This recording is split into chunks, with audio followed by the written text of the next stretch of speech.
So next question is going to be a good one because as we speak, currently you are in Colorado. By your side. United States. By my side, as always, in Colorado is Elisa the Arnista. So this one is coming to... Did Danae send this one? Yes. So Danae has sent us a question. What is your favorite thing to do in Colorado and places that you have to visit? Because you are... Let's back up a little bit. Because I'm a Colorado native. You are originally from Colorado. Your parents lived there, which means you lived there for a time until you moved to Minnesota. But so you know all of the best things to see and do in the state of Colorado. All of them, you know the things. You are an expert in all things Colorado and the Rocky Mountains.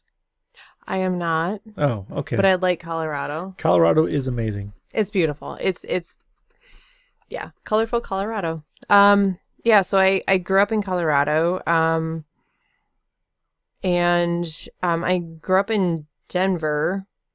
I was born in Denver and then lived there until I was 9, and then we moved up to the mountains. And there's a purpose in this story, other than where I was born and where this It's good to have a purpose in your story. So yeah, so we moved to the mountains when I was 9, and we lived in Alma, which is 6 miles from Fairplay, which is the basis of, if anybody has heard of this, small little known show called South Park. What is Have that? you heard of it? It's called South Park. I've never heard of it. There's a guy named Cartman. I don't know what you're talking about. The words you're saying are Mr. not... Hanky. I don't know what you're saying. There's also The Singing Chef, which I believe was based on my music teacher. Yeah? Yeah. Yep. So, yeah, it was a very interesting place to grow up. And we were talking actually at Sweater Lab on Thursday night that there were a lot of ladies there that did not know that I lived in a very interesting... I had a very interesting lifestyle. Sure. When we first moved to the mountains. We moved to the mountains and we lived in a 16-foot by 16-foot log cabin with no running water. We had electricity, but no running water. And yeah, it was interesting. It's different. We had an outhouse, and my mom and I went up there on the weekends. We moved there from Denver, and my mom and I went up on weekends to start getting things ready for living there full time. And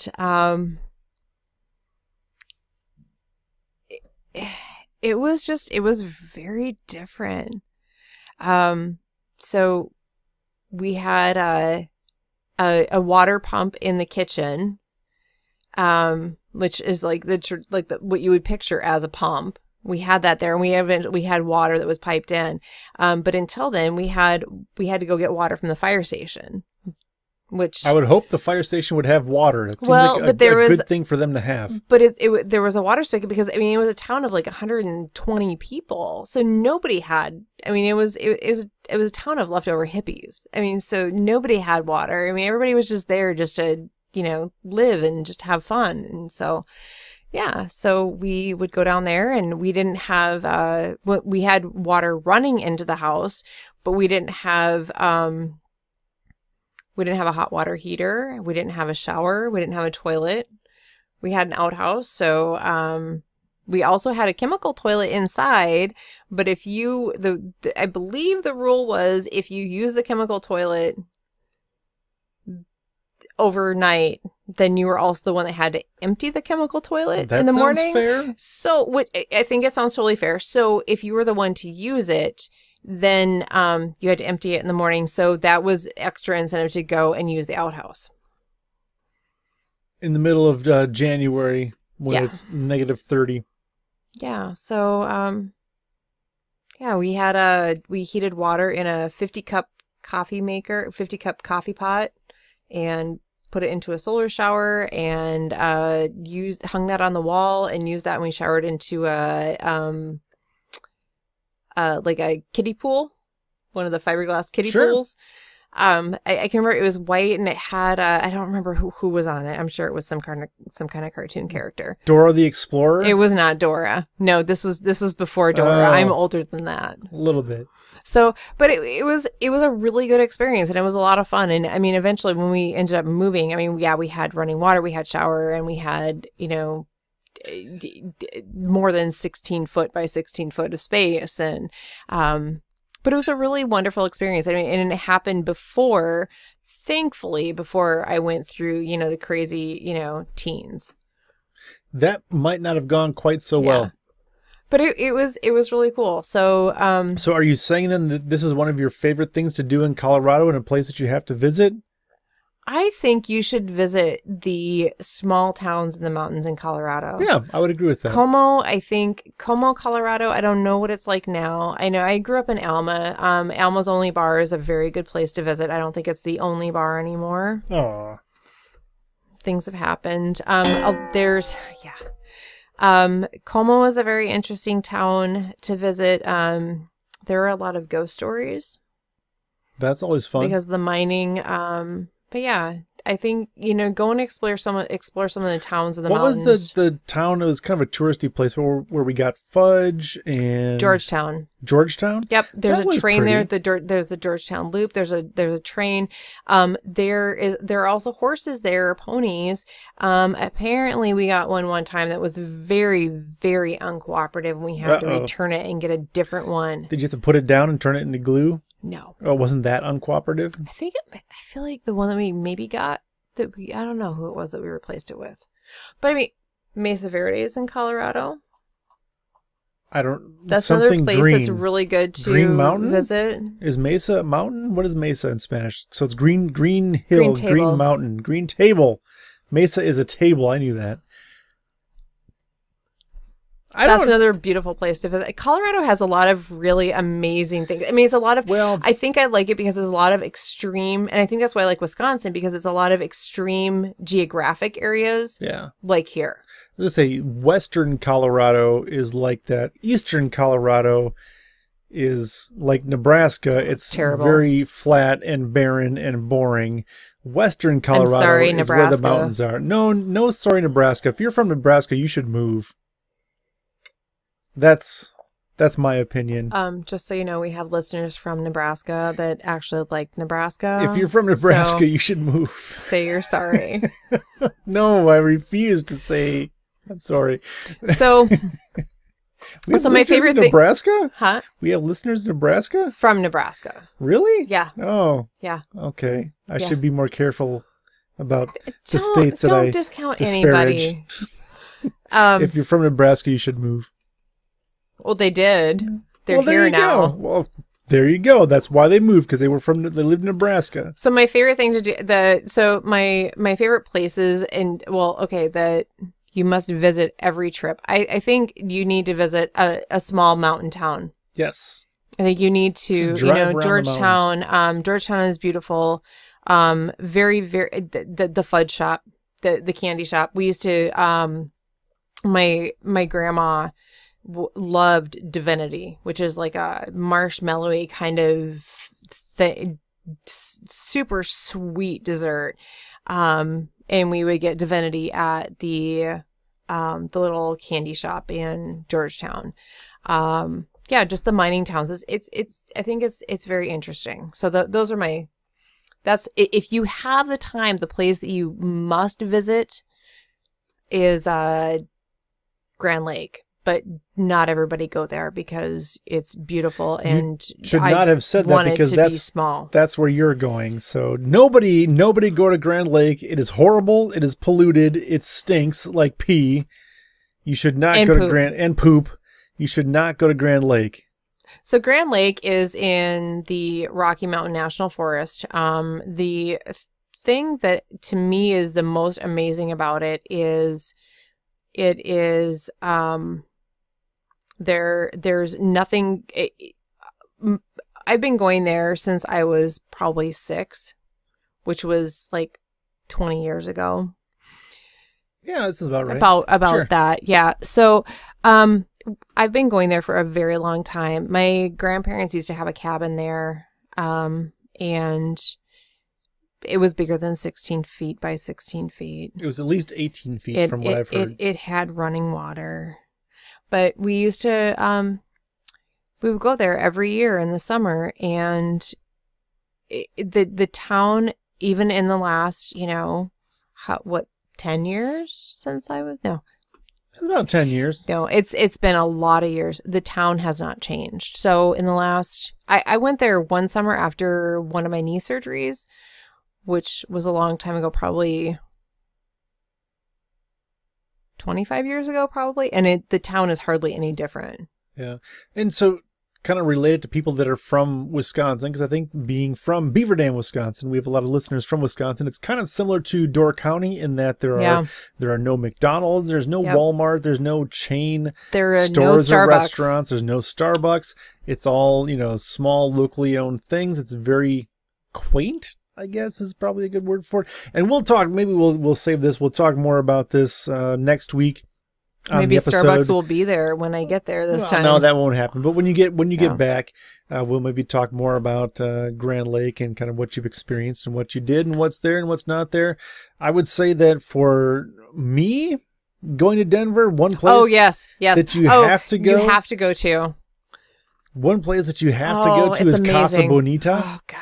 So talk a throwback to South Park. It wasn't that was featured in South Park in one episode. I don't believe it was featured in South Park. I don't remember if it was called Casa Bonita or whatever it was called, but it's really bad Mexican restaurant. It's a Mexican restaurant that is basically kind of cafeteria style, where you start, you get your tray and you order. It's like the fiber. What is it? The fiberglass tray. It's just, it's some sort of a plastic fiberglass type thing, but you get and you make your order and you kind of go down the line and pick up your food. But that's not the highlight. The highlight is kind of all of the weird things that are kind of in the restaurant portion. They've got cliff diving where they've got a show, basically. I don't know what how every 30 minutes or every whatever the guy jumps off of the cliff into the water. No, it's more than that. I mean, it's actual cliff diving. People are doing flips and spins, and it's basically kind of like, like you've seen on Olympic diving and stuff like that. They dive into the water, and it is. Why are you laughing?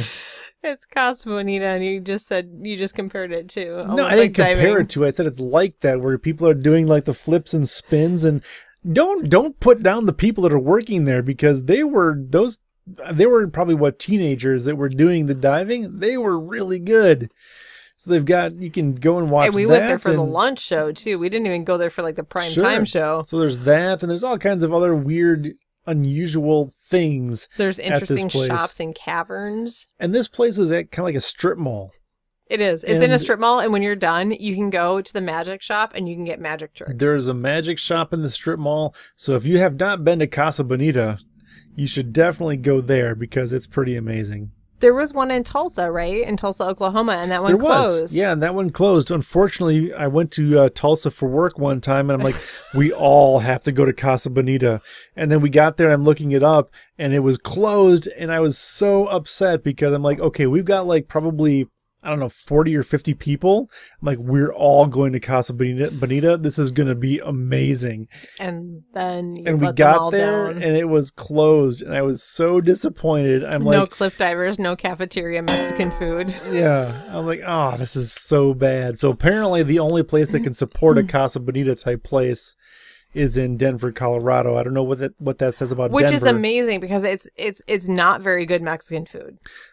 I mean, it's edible. It's not like it's not authentic Mexican food. If you're looking for authentic Mexican food, do not go to Casa Bonita. Not very good. If you are looking for just a weird kind of different experience, go to Casa Bonita. It's a kitschy Mexican restaurant. Yeah, with cliff divers. It's amazing. It's kind of like when you're sitting in the dining room area where the cliff diving is happening. It felt like, to me, like what was that? The dining room area, you mean like the tables that are like have like the balconies around it? Because like the whole inside, it looks like the outside of like a cliff. Like it felt like to me, was it Epcot?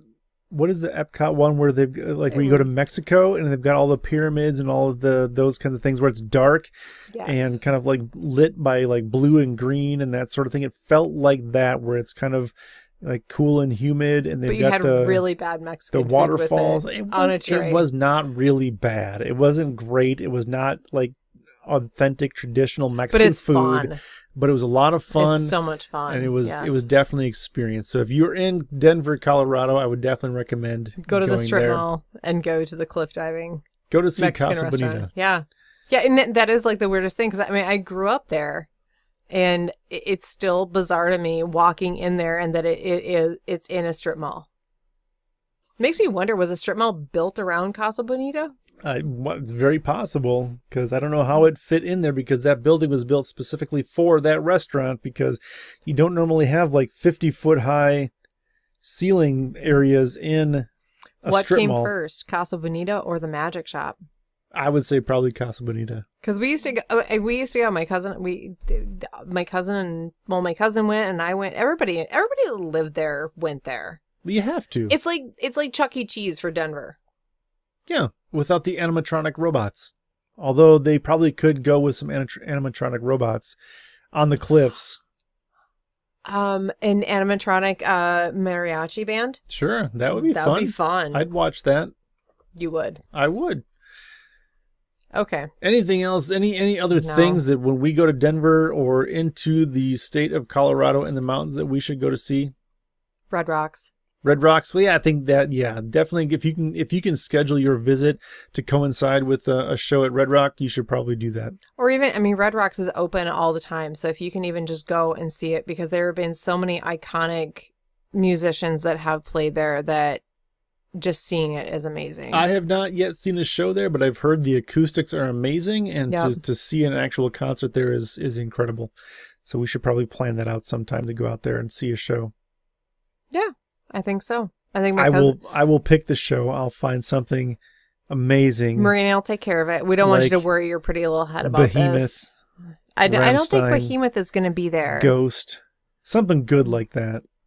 Rammstein and Ghost are probably not going to be there either. They might. Dave Matthews at Red Rocks would be amazing. That would be okay. I've already seen them. I think my parents saw Bob Dylan at Red Rocks. That would be cool. Well, I think it was later.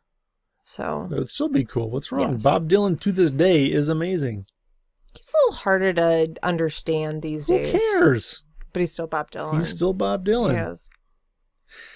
All right, so I think at this point we're at a good point where we can go ahead and wrap it up.